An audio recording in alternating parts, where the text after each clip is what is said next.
All right, let's get started. Thanks everyone for joining and welcome to our monthly webinar series for the National Park Service's Connected Conservation Initiative. My name is Brian Fainer and I'm with the Park Service and help support the effort. Our Connected Conservation webinars focus on how NPS staff and partners can use various tools and strategies to conserve NPS resources at the landscape and seascape level. We host a webinar at least once a month, and you can find recordings of past webinars on our internal Connected Conservation Toolkit, which is accessible to all DOI staff, as well as the Network for Landscape Conservation website. And there's links to both of those sites in the chat box. We will post today's webinar following the presentation. And throughout the presentation, feel free to plug in questions in the questions box. We will host a question and answer session following the presentation and read those questions aloud that you all submitted. Today's presenters are Andrea Ketchmark and Chris Laudenslager. Andrea became the Executive Director of the North Country Trail Association in August 2017. She has a degree in Natural Resource Recreation and Tourism from Colorado State University, where she fell in love with trails and connecting people to outdoor spaces. Prior to joining the National North Country Trail Association, Andrea managed the Volunteer Vacations Program for the American Hiking Society. Andrea lives near Lowell and enjoys exploring the trail and outdoor spaces in Michigan and beyond. Chris Laudenslager has been with the Park Service for some time, but before that, he spent 9 years of military service with the U.S. Army, and then he returned to college and earned a BS in forestry from Michigan Technological University and an MS in Recreation and Tourism Management from Michigan State University. After school, Chris worked for the U.S. Forest Service as a trails and recreation specialist for 10 years, which is when he got involved with the North Country Trail. He became a Park Service planner for the North Country Trail in May 2015 and is now the trail manager and acting superintendent. So with that, Andrea and Chris, the floor is yours. Wonderful. Thank you so much for having Chris and I present to the National Park Service today. This is definitely connected conservation is what we do for the North Country Trail. We connect a lot of different places along our route, so I think this is a great venue for our conversation. We are partners in this trail, and we're going to be partners in this presentation today, so you're going to hear a little bit of both of our voices. Chris, want to say hello real quick? Hello and welcome everyone. So glad that you're with us today, and we're really happy to have this opportunity to share some of our story with you. Awesome. So we'll start first by showing you the North Country National Scenic Trail. We usually give a second for this picture to kind of sink in because it is a big picture of what the North Country National Scenic Trail is. Designated in 1980, the North Country Trail is one of only 11 national scenic trails, joining our other sister trails in the system that most people are aware of, the Appalachian Trail and Pacific Crest and Continental Divide. The North Country Trail is the longest of our national scenic trails. We go through now 8 states. Up until a couple months ago, it was only 7 states from New York to North Dakota, but recent legislation has added Vermont to our trail to take us all the way to the Appalachian Trail, which you can see on this map, and it also added that big piece in northeast Minnesota, which we call the Arrowhead, which you can probably tell why because of the shape. But we connect about 160 different land management units along the lakes of this trail. The original route was planned to be 3,200 miles long, but what is now projected to be, we say 4,600 miles long, but we're really probably looking at 5,000 plus miles when it is complete, because every gap that we close puts more miles on the trail and adds to that length. The trail was designated to highlight the scenic, historic, and cultural resources. So a little bit different than, the spine of a mountain range like some of our sister trails. We really follow the westward expansion of people in the United States and go through a lot of communities and a lot of working landscapes, which we'll talk about a little bit more in a few minutes. And you can tell you're on the North Country Trail by a blue blaze and by the official NCT emblem, which you see here, which is the North Star for the North Country Trail.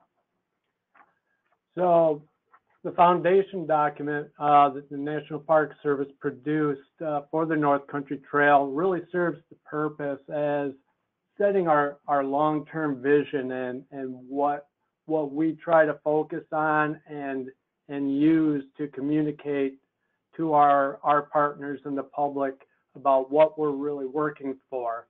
The nature and purpose of the North Country Trail is to provide a non-motorized trail offering world-class walking and hiking experiences. That's a really critical consideration, but also, you know, the fact that world-class walking and hiking experience is what we're going for, but the fact that it is indeed non-motorized provides us with a little internal flexibility when we deal or seek to collaborate with such a wide array of landowners and land managers along the route. Within the foundation document, it also, again, you know, reflects that we pass through a variety of landscapes and experiences along the route of the trail, both historic, scenic, urban areas, working landscapes, national forest.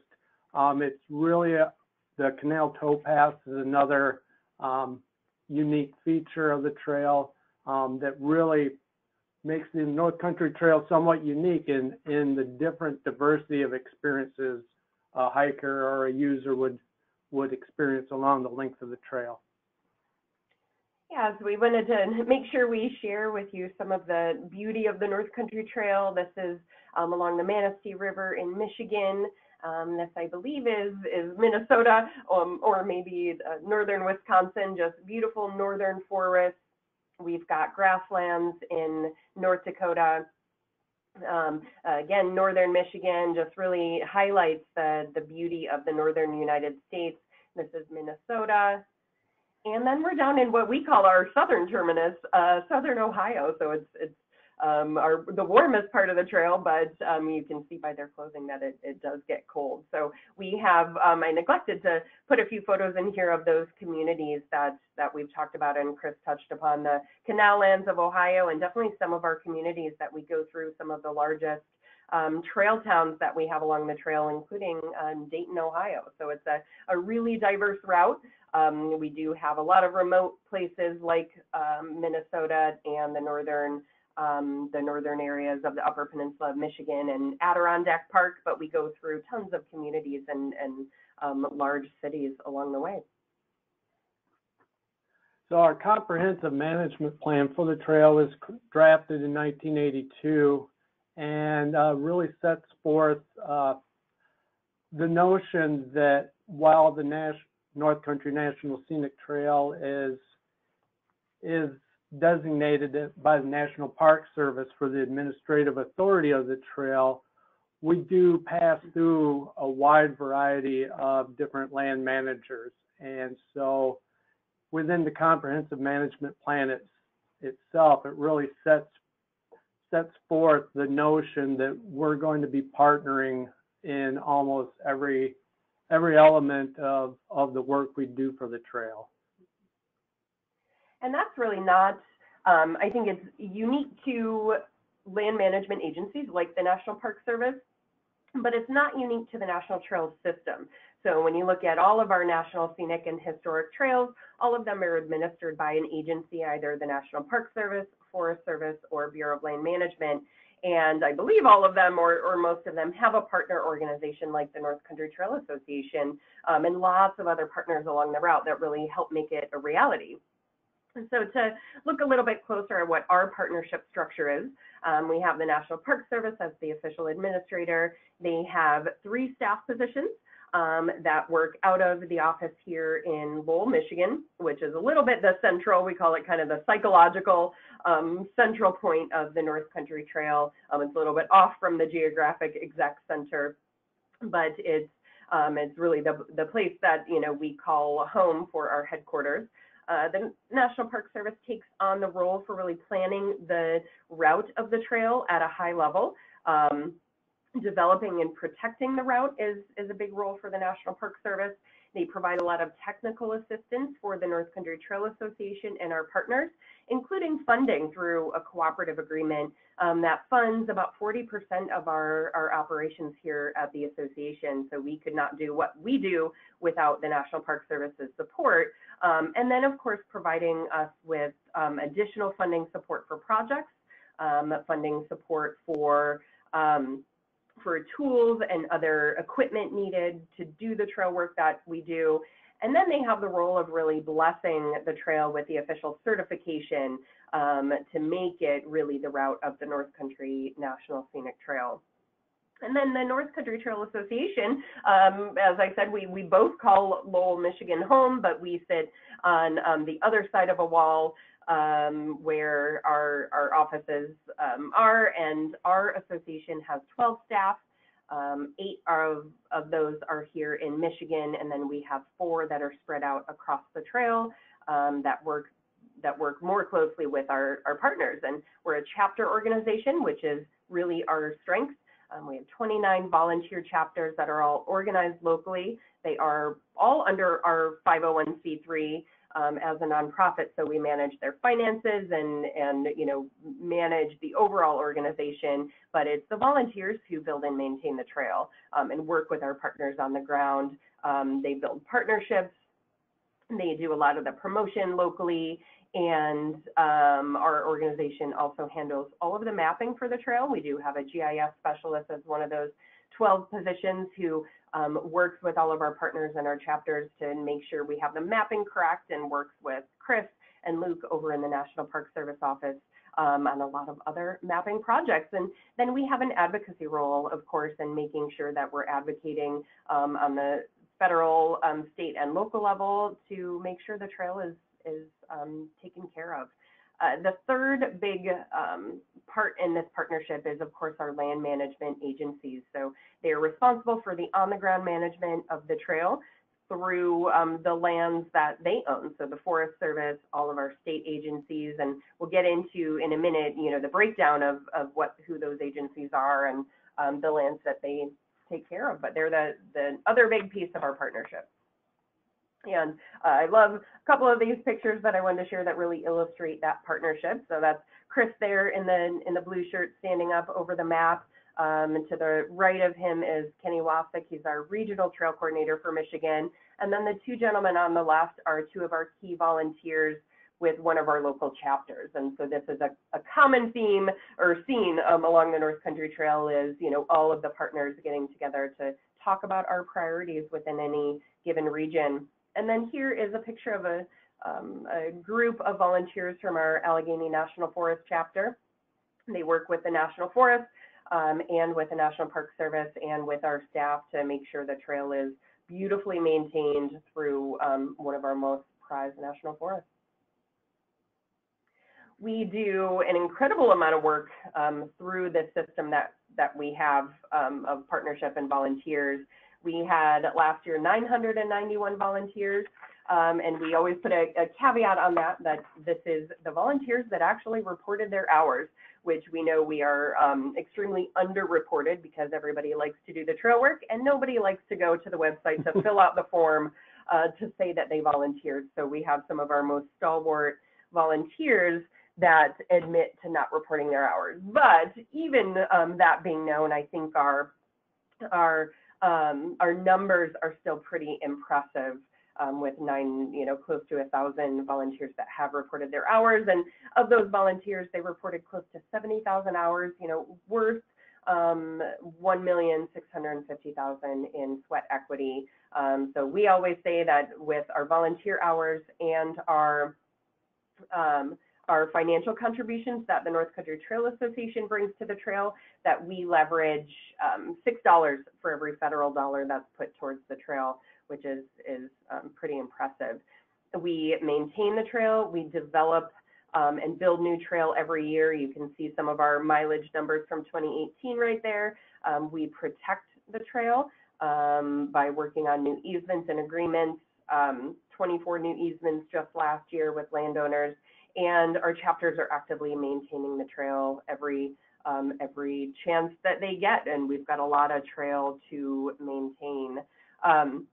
We have a lot of different programs, including a new crew leader program. We've launched a next generation coalition program to engage the next generation. So all of those things are great. And when you get a chance to ask us some questions, I'm happy to entertain those and to talk a little bit more about how we do other programs. But today we're really going to focus on our land ownership and how we are planning and protecting the trail and some of the challenges and successes that we've seen there.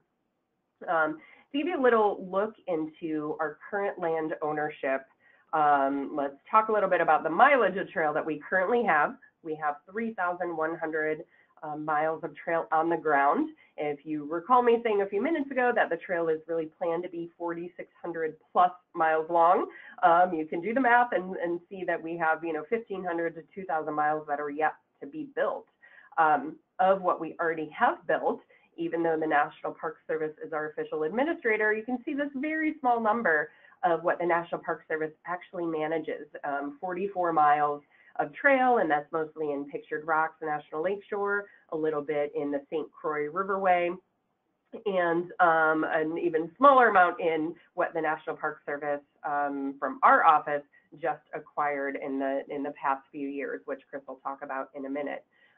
We have trail in 10 national forests and a national grassland, and then we partner with obviously all of our state DNRs, so we have a lot of trail on state lands and local land, and a good amount on private land. And then of course that new trail to be built is mostly going to be built on private land, and that's the big piece that is yet to be built and to be figured out. Yeah. So when we look at what Andrea just spoke to, over the evolution of the trail, the first phase of developing the trail was really the low-hanging fruit on public lands. So where we are in our history and the evolution of the trail is we've kind of exhausted the easy wins, and from here on out, it's going to be a real challenge for us finding ways to connect in between those different public landowners. Absolutely. And so we can, compare this very briefly, and I know these are just a few comparisons, but the Appalachian Trail is 2,190 miles long, with much of the corridor owned by the National Park Service or Forest Service and other entities. And then the Arizona Trail has one private landowner along its entire length. And I remember the realization that we had with that when meeting with the Arizona Trail, and they said, "And how many landowners do you have?" And it really brought to light the challenge that we have along the North Country Trail. And the needs are huge, as you can imagine, with with a landscape like we have, and with the staff structure that I've just laid out for you. We know that outdoor recreation is important, more important now than ever. We need to get people outside, and that is exactly, the trail is a perfect fit for that. So we have some urgency in wanting to make sure that we are able to provide the landscape to put the trail so we can provide that opportunity. Climate change is only going to put more pressure on our landscapes, as is population growth and sprawl. The opportunities for our potential corridor in the places where we don't currently have the trail, or where the trail is not currently protected, is shrinking every single day, and those opportunities are being lost as land is being bought up or dissected. Energy and communication infrastructure demand is growing, as we all know. We have our biggest need is to do additional planning in all of our gaps. As Chris mentioned, the public lands pieces are what were developed first, and it's all of the pieces in between. So a lot of people ask us, did you develop the trail from east to west? And it's completely spotted of where we have trail and where we don't, and the additional planning needs in all of those gaps are a big challenge for us. Then protecting that route that we have on the ground, responding to all of our infrastructure projects, making sure that we are getting the easements that we need and doing land acquisition with the small staff that we have, the large amount of funding that we are going to need moving forward to build large structures like bridges that we've identified, and then of course maintaining the 3,000 miles that we have. Even though we have an incredible network of volunteers, we have a huge amount of priorities, and so trying to prioritize through all of our needs is difficult, and trying to find the funding that we need to assist our volunteers and assist all of our partners, it grows every day as we put more trail on the ground. So a couple of different components in the terms of protection that Andrea spoke of. That simply building and maintaining the trail isn't enough, that we need route protection to ensure that we've secured the long-term access to the lands where we're seeking to put the trail, but also at the same time and moving forward, there's the long-term physical protection of that entity once it's on the ground. One of the things I spend a lot of my time doing, among all the things I spend a lot of time doing, is reviewing and responding to proposed management or infrastructure developments along the trail. Similarly, different events, special uses, outfitters and guides that there's frequently comes up.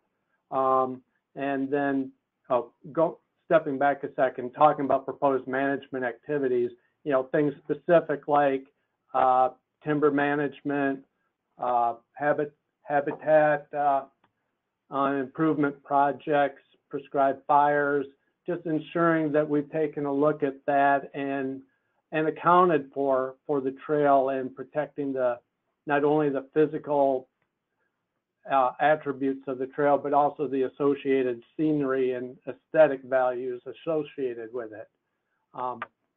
Also, the review and respond to proposed infrastructure development.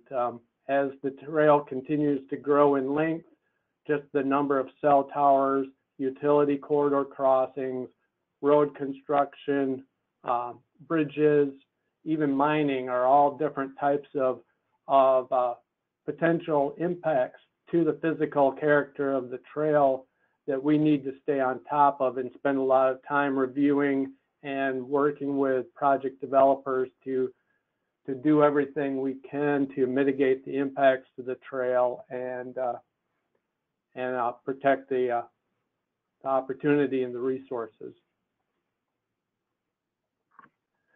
So, moving on, as Andrea spoke to, as we're starting to mature in the trail, we've begin acquiring property specific for long-term protection of the North Country National Scenic Trail. We were not originally authorized to purchase land for the North Country Trail, and it wasn't until 2017, just a couple of years ago, that our first acquisitions actually came together. Our first acquisition was an 80-acre parcel in Michigan. The trail was located in the property. The landowners graciously allowed us to pass through his farm property. The time was right for that owner to sell, and because of our relationship, they reached out to us and made this available to us, and really looking forward to getting the ball started with just relatively small 80 acres property for our very first acquisition. So as I was trying to get a handle on, okay, we're landowners all of a sudden, how are we going to do this? I can figure it out. It's only 80 acres.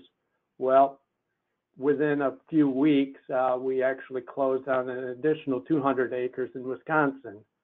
So that made it a little more challenging. And then it wasn't too long afterward that we had also received notice that some funds were received for additional purchases in the Upper Peninsula of Michigan. And so, along the length of the trail, just the logistics of when you have a centrally located headquarters with your staff of 3, and now you've got lands that you own and are responsible for spread out across quite a geographical distance, that just makes the whole process even more difficult.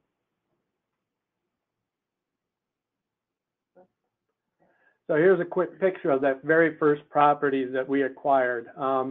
To kind of give you a feel for the property, it was a cornfield, an agricultural field when we first acquired it, and we're in the process of doing a native prairie restoration in that area, partially to protect the exposed soils, but also to provide habitat, and also with the idea of a low-growing prairie would stabilize the soils and provide habitat, but at the same time maintain that phenomenal view shed that's somewhat unique in lower Michigan. We don't get a lot of vistas like we do from this property. So while we received the authorization to acquire land, we weren't necessarily overstaffed to do so. Like I said, we were not originally authorized to purchase land, and so that's what our organization was based on. Similarly, because we never had lands in the first place, we didn't have a template or a book or a guide to go back to and say, okay, how are we going to do this? What did they do last time? Really, we were starting from scratch.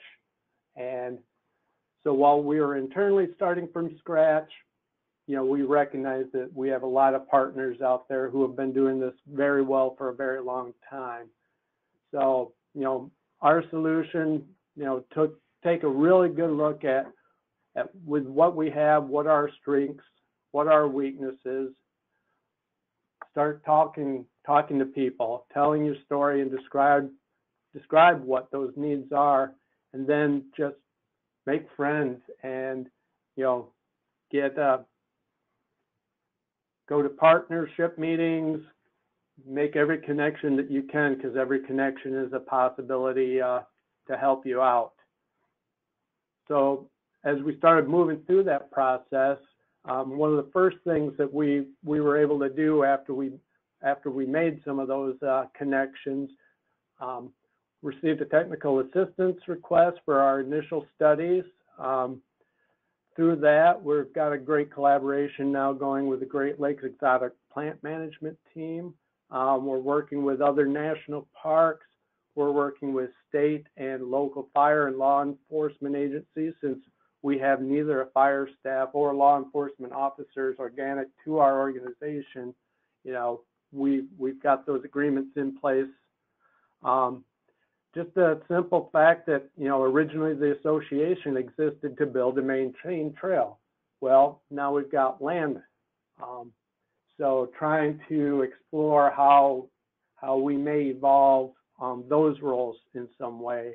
And then looking long-term, additional collaborations with the state, universities, different conservation organizations, and, just the wide variety of local organizations who may have some vested interest in what we're doing in their neighborhood. It's really exciting to be able to tell a school teacher or a Boy Scout troop about, hey, did you know we've got this native prairie restoration going on in your neighborhood?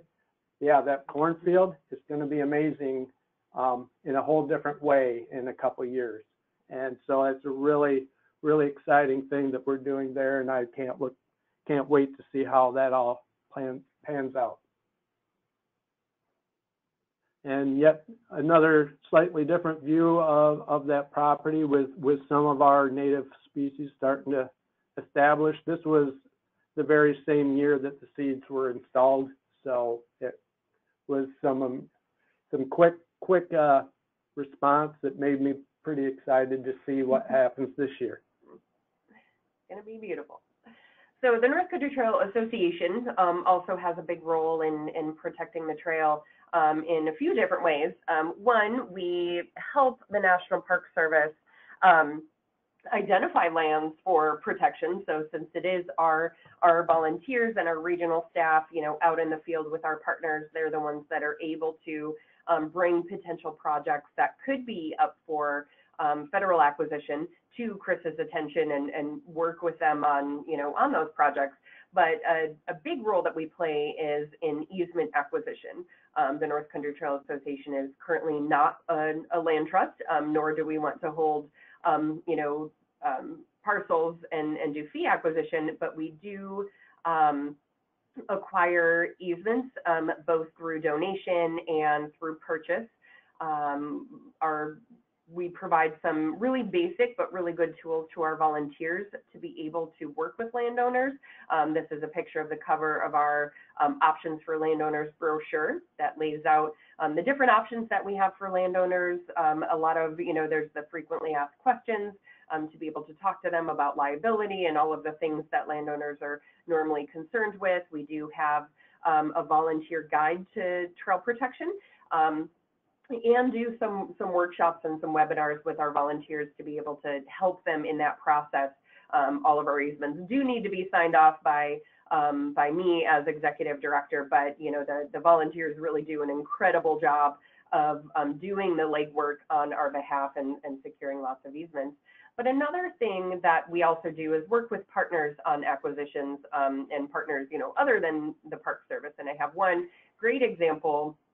In 2017, we identified a parcel along the lake shore, along Lake Superior, that had been identified in a Park Service corridor plan as a priority for the North Country Trail, and it's this yellow parcel that's labeled with in Section 12.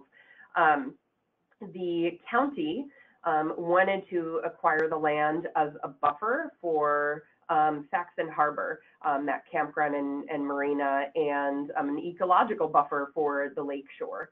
And the West Wisconsin Land Trust also wanted to see it protected, and the North Country Trail Association got involved as well. So we had the county applied for the Knowles Nelson Stewardship Fund, which is a state conservation fund in Wisconsin, and the North Country Trail Association provided the match for those funds when they were awarded. So they were able to close on the deal. We were able to have, the land be held in public ownership with the county, but to not have the burden of land ownership ourselves on either the association or the Park Service. So now we have a permanent easement for the trail through that property. It's held in public ownership, and here is what it looks like. It's what you see in the center is that Saxon Harbor area. It's a boat harbor and a park, and the land that we have conserved is, a bit on the top left of the picture, which is on Lake Superior. So just gorgeous land and a great partnership and a great, great example that we have for how we can do projects along the trail. So, we talked a little bit about in setting up for this webinar that we needed to talk about our challenges that we face, but also some of the strengths that we have as the trail. And you can see they kind of balance each other out. Sometimes our pros are also our cons. It's a huge challenge for us, just the vast geography of the trail, not only the differences from one place to another, the political differences from one place to another, to be able to understand the culture of Pennsylvania and the culture of North Dakota, to be able to be in those places, to travel, both as staff of NCTA and the National Park Service, to be able to build those partnerships is incredibly difficult just because of the length of the trail. It's also our strength to be such a long trail and have such incredible partnership opportunity. Our volunteer workforce is absolutely our strength, but it's also the challenge that we have such a diffuse workforce across, across the length of the trail, that the top-down, management structure where we're able to give really good guidance to our volunteers every day in person is not what happens. So it's a challenge, but they do great work if we're able to guide them in the right ways. The ability to leverage those other agencies and nonprofit resources across the trail is our strength, and the ability to leverage funding, but at the same time, our inability to provide the resources necessary to all of those partners and those volunteers who are incredibly excited about the work that they're doing, and they need help, and they want resources and assistance, and sometimes that's a challenge.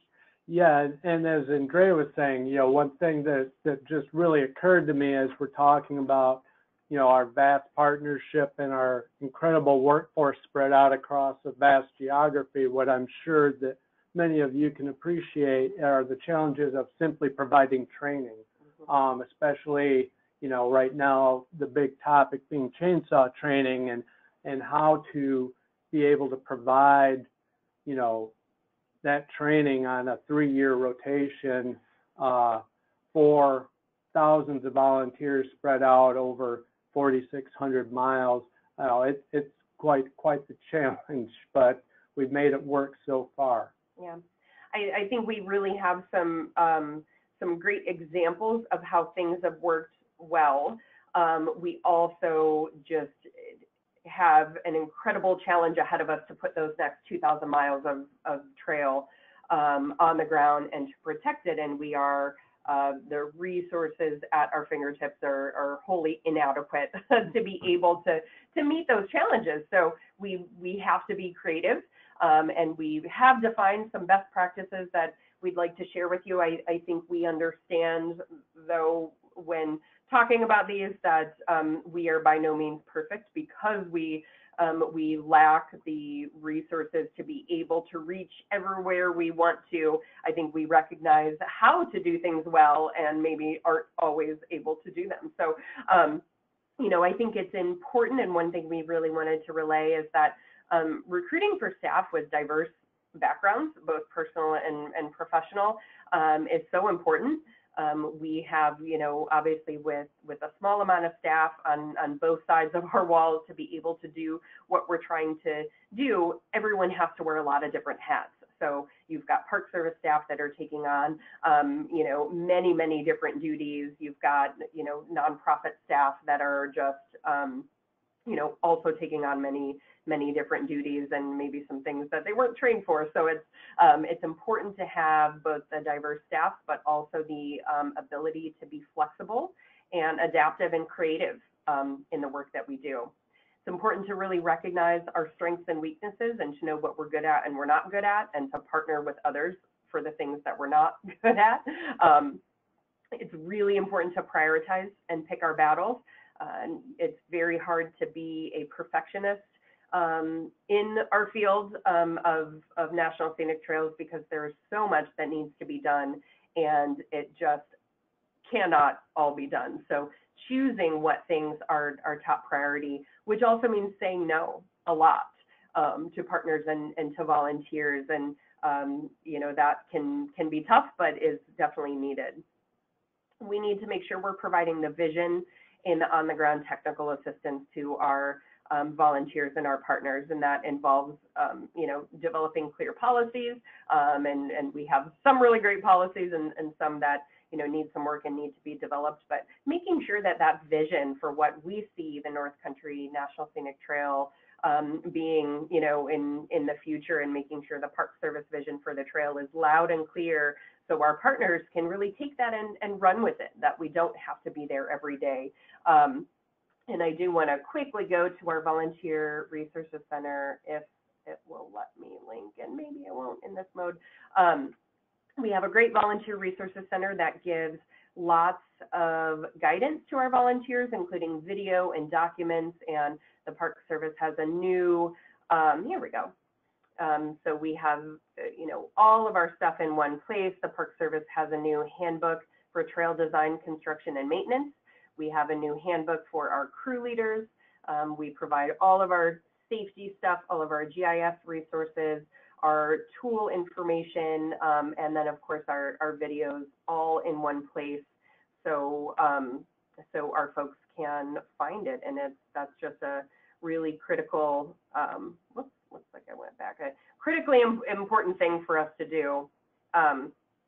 Communicate often and loudly with our volunteers and our partners again. So, it's really hard to all get on the same page when you're all not in the same state. And so making sure we talk is important. Chris and I sit on, again, the other side of the wall, and we, not a week goes by that we're not together multiple times to be able to talk about things and figure out how we're going to deal with certain situations. And do not forget to celebrate our success and all of your successes when you have them, because that is when you are working on something that is so big and can be some days so insurmountable of how are we going to get this done. We have to remind our volunteers and ourselves that it is step by step, every day. Everything matters. Every bit of success that we have matters.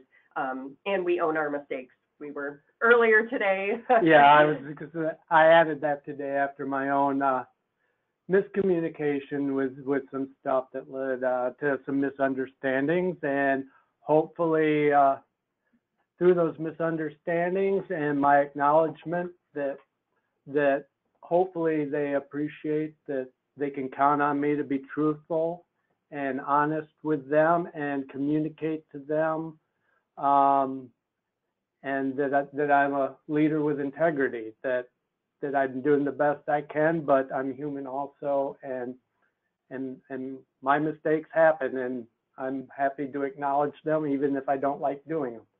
There you go.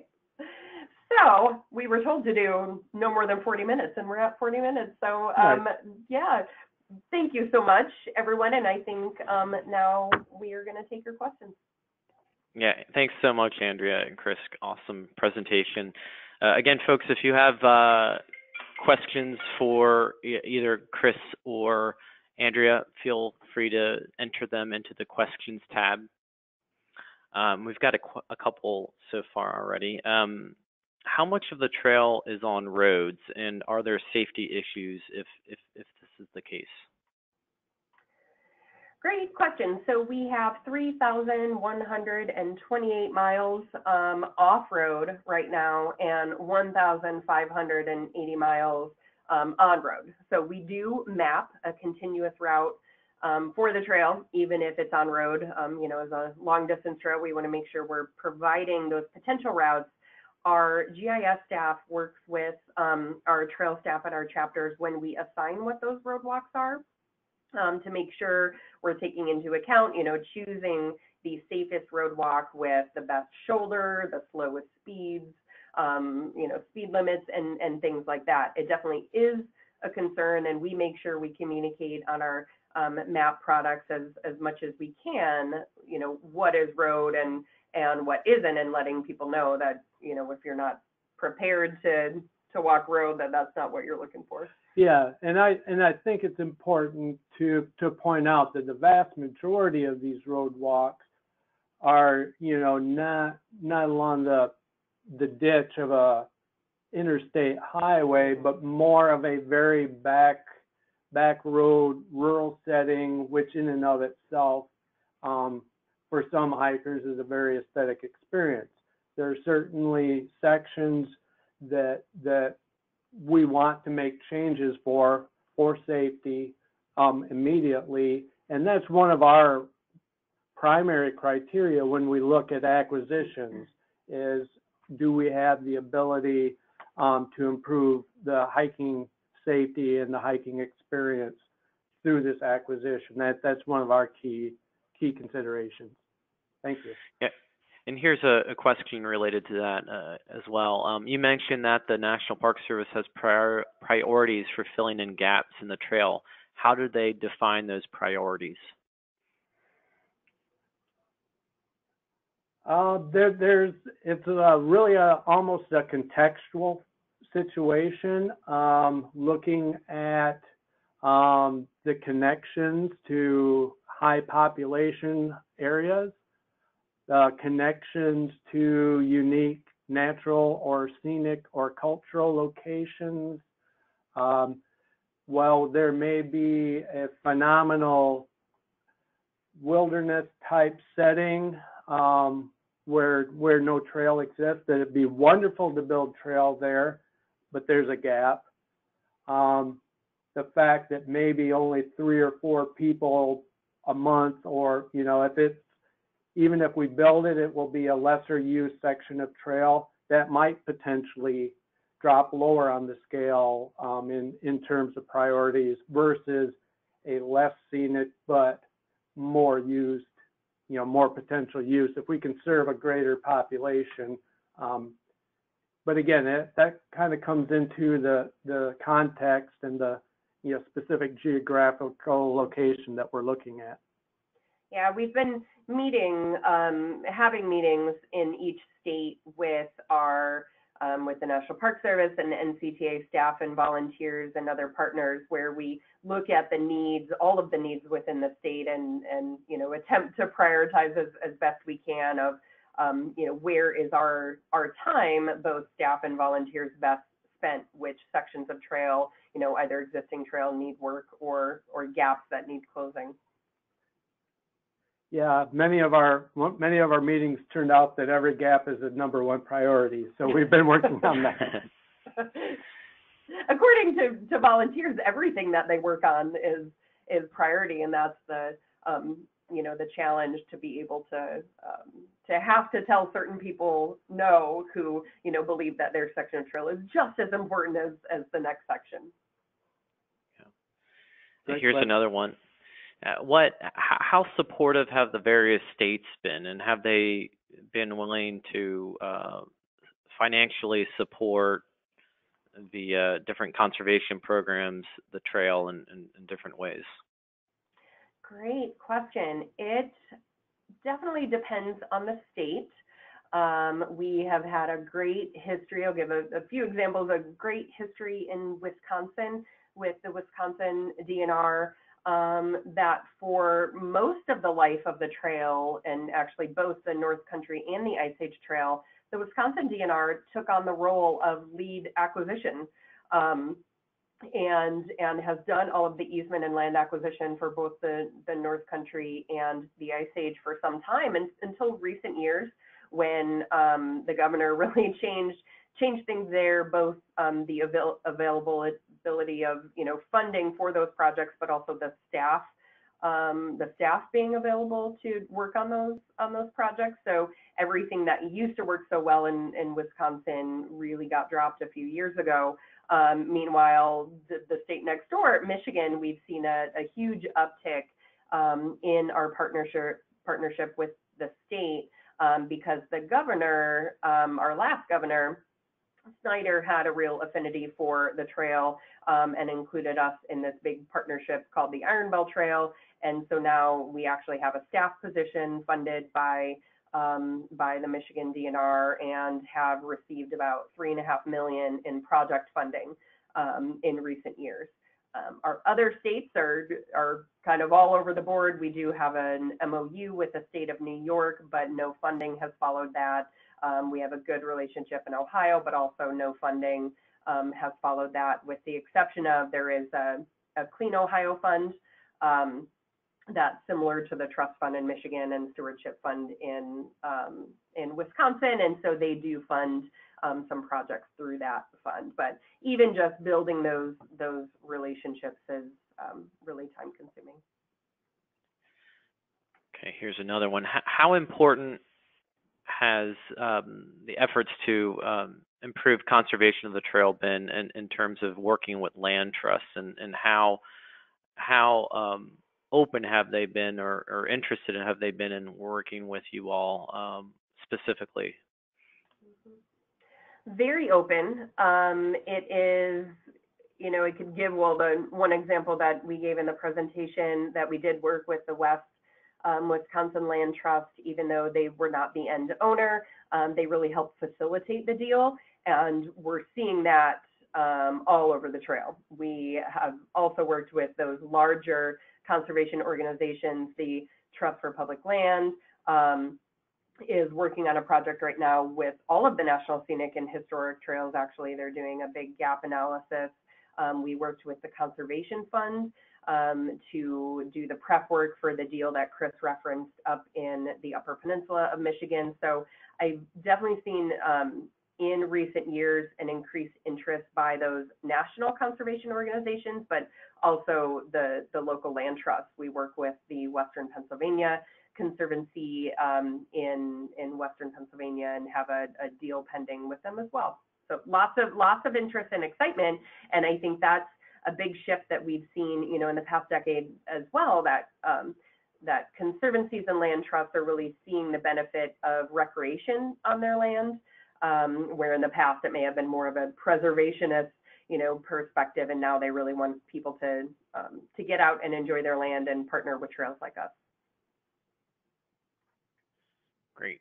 Okay, here's another one. Oh, this isn't too surprising. So why is it that the Appalachian Trail seems to receive better funding as compared with the North Country Trail? Good question. So, I think there are a lot of factors. One is just longevity and history. The Appalachian Trail, was around even long before it was designated as a National Scenic Trail in 1968. And then at the time of designation was at a unique place in time where the political will and ability and funding was there to build the AT up to the standard that it is today. The North Country Trail is a little, did not come around in that time and is a little, quite a bit lesser known. So we have the political will that we need to work on. There is some advocacy within the agency that I think we need to do to make sure that the North Country Trail, even within our own agency of the National Park Service, isn't recognized in the same way, as we are not a unit of the National Park Service when the AT and the Natchez Trace and the Potomac Heritage are. So some of that historic context is important. I'm optimistic we'll get there. It may take us some time, but as we grow and develop and keep working, and we'll get there. I'm optimistic. Great. Here is another question relating to working with different volunteer or managing volunteers, and they asked if you can go back to that slide that talked about different volunteer groups. It looks like the question is just interested in learning a little bit more about how you guys reach out and recruit and manage all your volunteer army, I guess. Yeah. So which slide did they request that we go back to a slide? Maybe that's. Yeah, it was maybe that one. It was a little unclear, but I think if you can just speak a little bit more to working with volunteers, that'd be great. Yeah, so as the North Country Trail Association is a chapter-based organization, so we do, we're organized from top down and ground up. So we have a role as the national organization to communicate as much as we can in our promotion to the public that we're a volunteer-based organization and we need volunteers at all times. So, when you go to our website, that's what you see first, and we're hopefully recruiting people through that avenue. But it's really our chapters locally that are the ones going to local events, even advertising in their local paper, and recruiting their friends and their neighbors and anybody they can get their hands on, going to local church groups and youth groups and things like that are really doing a lot of the recruitment on the local level. And then it's our job as our staff to really try to give them the tool, and especially the leaders within those chapters, for how to, best practices for managing volunteers within, within their own area. That said, we do have one of our key staff positions is called a regional trail coordinator, and they usually cover either one state or two states. And their job is to have that role in between our headquarters staff and our volunteers on the ground, and they provide, lots of guidance.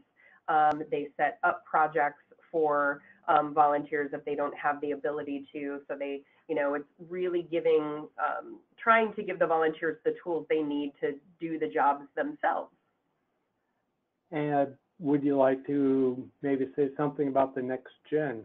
I think that fits nicely in the question. Absolutely. Our, as with many other volunteer organizations and trail organizations, we look around at our community and see many older and all white faces. So it is a big goal of our organizations. I know both the agency and our nonprofit to get younger crowds and to make sure we are being inclusive to all Americans. And so we started a Next Generation Coalition program. We have an intern who is organizing our coalition, which has 30 people between the ages of 18 and 28, and is organizing them to get involved on the ground, doing volunteer work, helping us promote the trail within their communities, and doing advocacy on the trail's behalf. So it's our sincere hope that we start to get a lot more younger faces at our trail projects and getting involved with our chapters, because it's the number one thing we hear from our volunteers is, we're tired and and older, and we need some young people. So we're seeing a big change over the past couple of years, and hope it keeps going in that direction. Yeah, and to complement the association effort, with my military background and my passion for serving veterans, a lot of what I do is, given the opportunity, is I reach out to the veteran and military communities, trying to, communicate and inform them about the trail.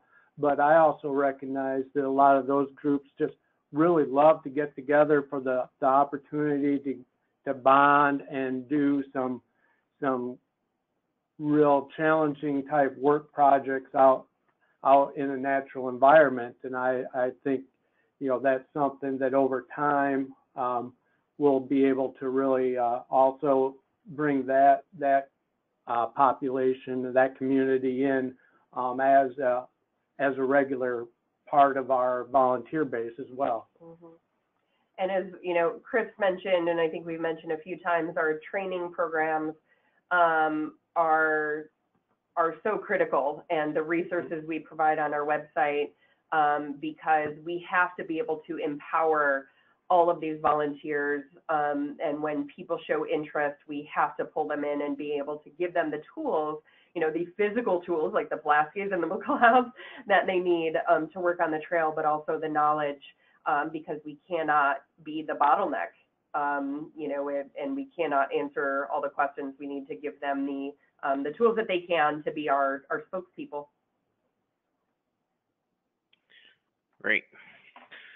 All right.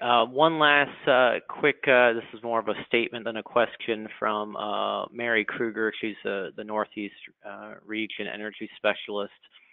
She wanted just to communicate to you guys that both she and Adam Urena with the Midwest region, he's their energy specialist, are happy to assist you both on anything energy related heading forward. And I'll go ahead and connect you all via email. Great, and thank you so much for that. We love people offering to help us. Yeah, take all the help you can get. All right, Chris and Andrea, any parting words here? Yeah, just we saw all of the expertise that the folks that are joining us today, and if anybody wants to volunteer their professional services and expertise or get out on the trail, let us know. Awesome. Well, thank you so much, Andrea, Chris. Awesome presentation. Thanks everyone for the great questions as well. Our next Connected Conservation webinar is on June 27 at 3 o'clock Eastern Time, and it'll be the Federal Highway Administration presenting on their ecological ecosystem approach for developing infrastructure projects. Essentially, it's an arm within the Federal Highway Administration that looks at trying to make roads more wildlife friendly. So it's a definitely applicable issue and expertise that hopefully I think many of you will find helpful. So there's a link there in the chat box on where you can register for it. All right, thanks folks for joining today, and thanks again, Chris and Andrea. Thank you. Thank you very much, everyone. Take care.